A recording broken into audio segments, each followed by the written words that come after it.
Gwapo pa rin, gwapo. Sino ba ito?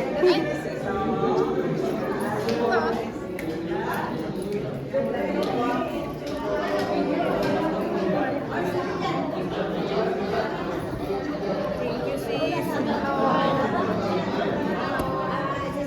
Hello. Hello.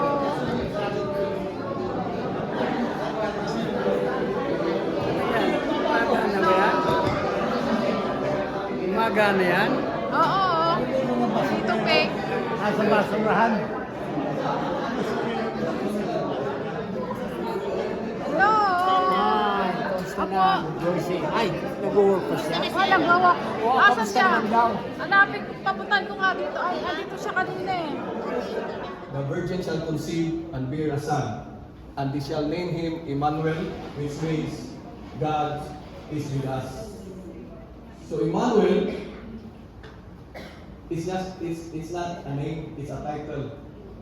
It's a three-word. 17. Apa, malapit na. For your information po, pag nanalo kayo ng Bigo, choose one. Kahit ano po dito, ha? Sa minor prizes. Choose one.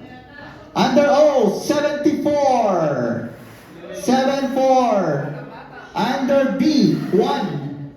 B, 1. B, 12. Under B, 12. Under O, 65. Meron na ba? Malapit na.